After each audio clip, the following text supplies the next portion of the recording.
So some students and some researchers are asking, how do we record the data if it is in string format, and then we want to record it, to change it into numeric format and then record it, and then also if it is already in numeric but we want to regroup it and record it, how do we do this?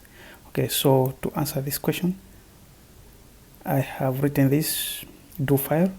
If I can learn from line 1 up to line 11, I'm just changing the working directory in line 9, and then in line 11 I'm importing a file which I've just created. This is not the true data, it's a synthetic one. I've just simulated it.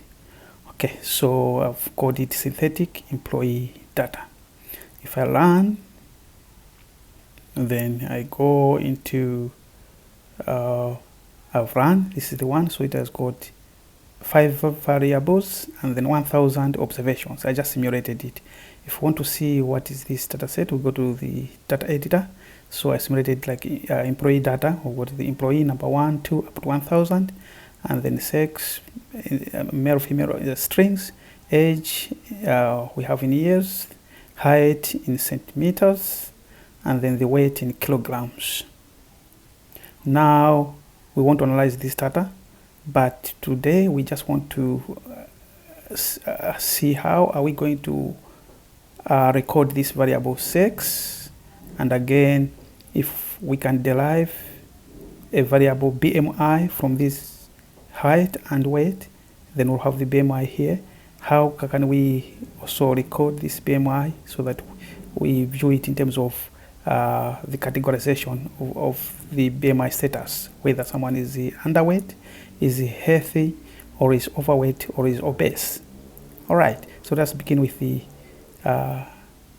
sex variable. So there are two things that happens here. One, sometimes you may have your data set like this one, which I have here, with sex as a string variable. If you can see here, you can see that sex has been entered as a string variable. So in this case, it is difficult to analyze. Then we'll need to record it. We'll need first to derive another variable so that we should have the numeric data, not the string data.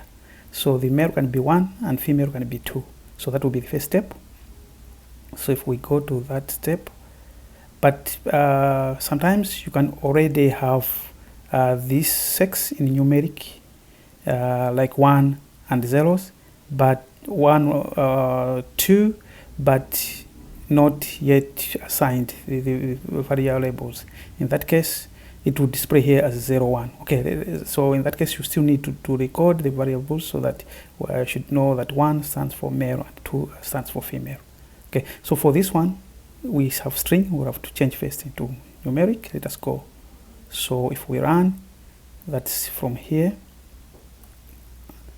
Okay, up to here.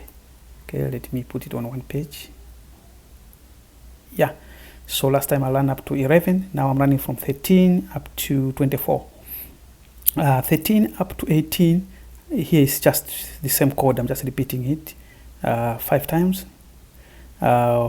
These variables that we have here, there are 5, and I'm just giving them the names, because if you see so far here, if we go here, there are no label names. So when you will be producing graphics or analysis or whatever, it will be taking the names by default, to be taking the names of the variable names here.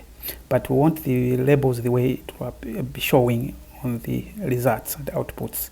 So that's why I'm just renaming them with employee age, ID, sex, age, weight, like that. While these ones, the original names that we had in small letters, these are names known by the computer, by the program, the Stata programming, the interpreter. But this one here, these ones here are the ones which will be seen by human beings.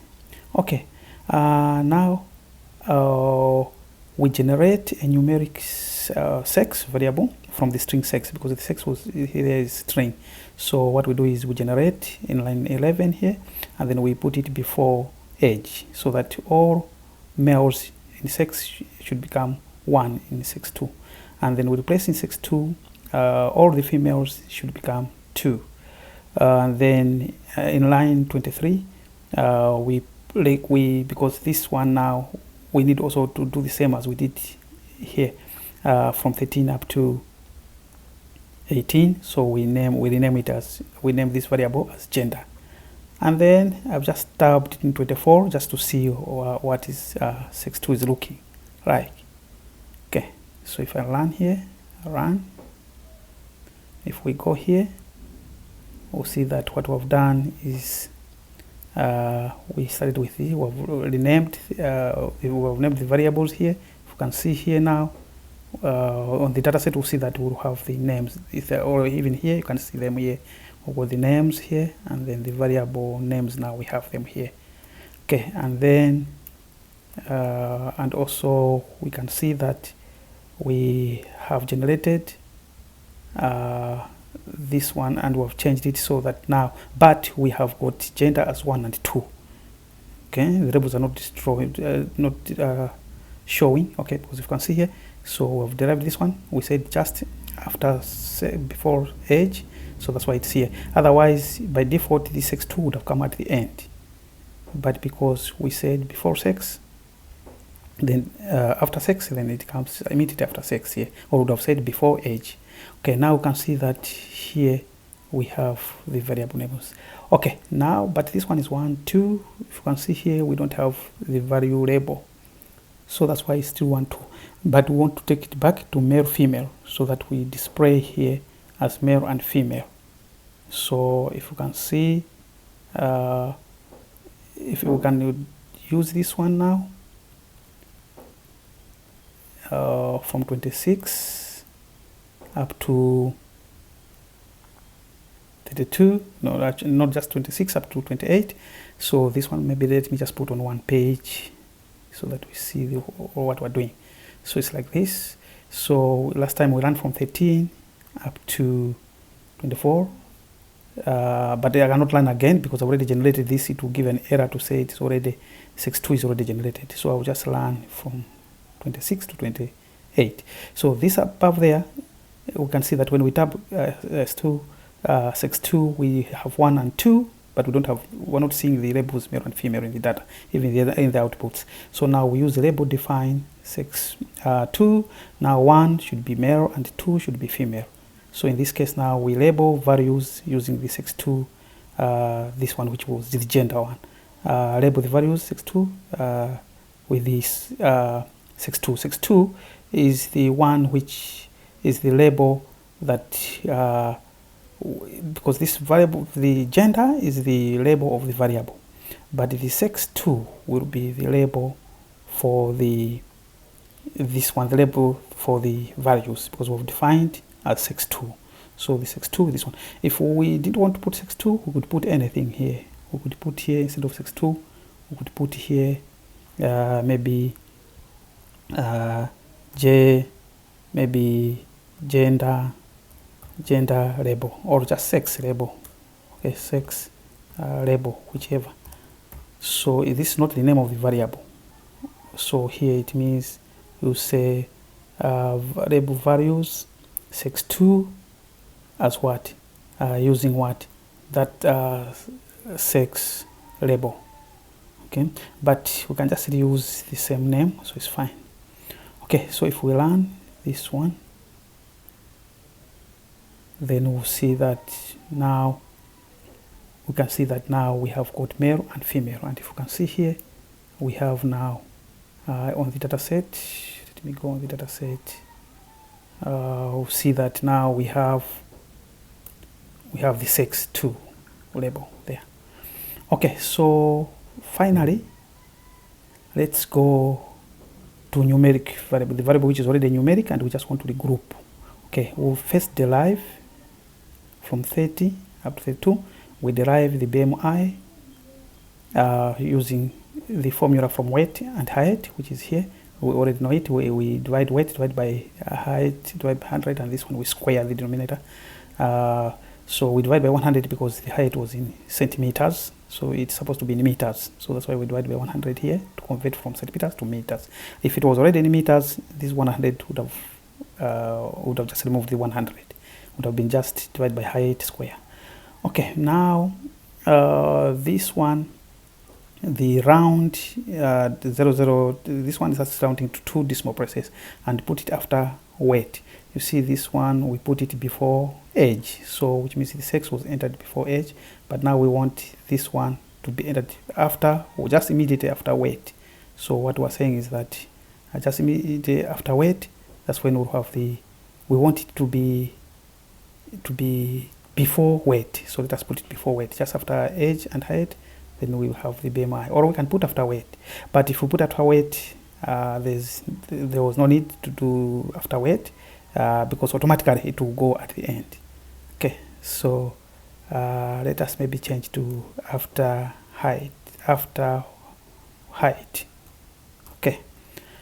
Okay, so if we run this one, then run, let me save.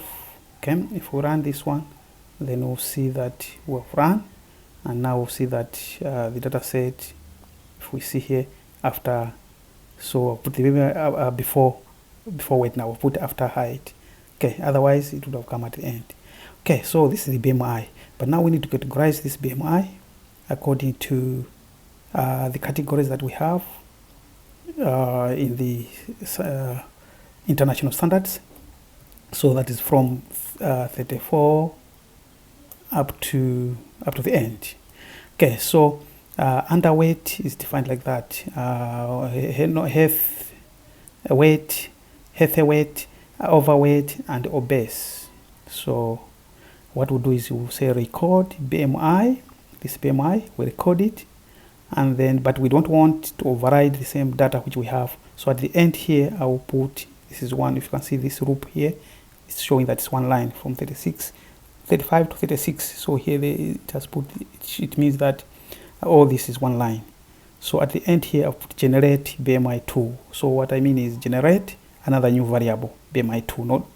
Otherwise, if you don't put generate here, then it will overwrite this data, which we don't want. Or else some versions will generate its own, it will put its own name for the new variable. Okay, so to avoid these problems, we just generate and the name with variable as BMI2. Okay, then what we're doing here is from minimum up to 18.5, but with the cut points, because these are 2 decimal places, we can put 449. This one will be category 1, which will be underweight.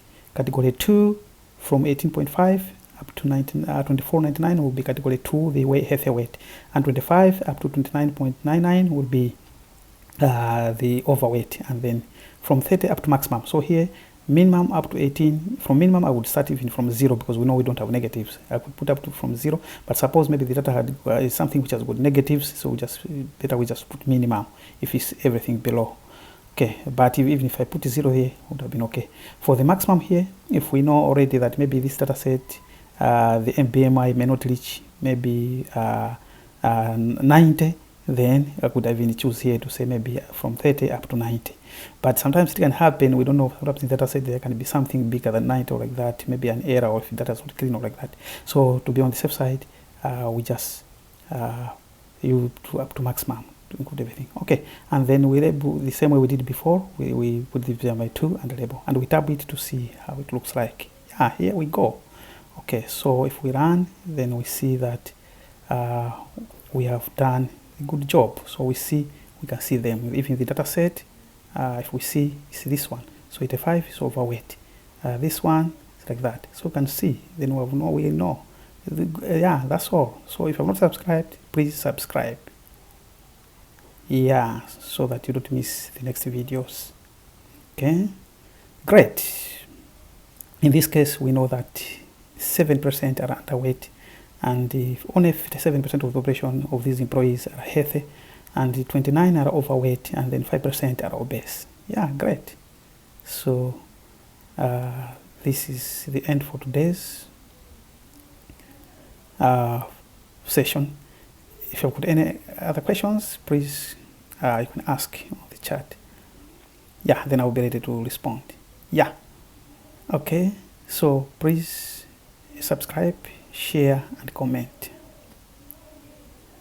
We'll meet next time. Bye bye.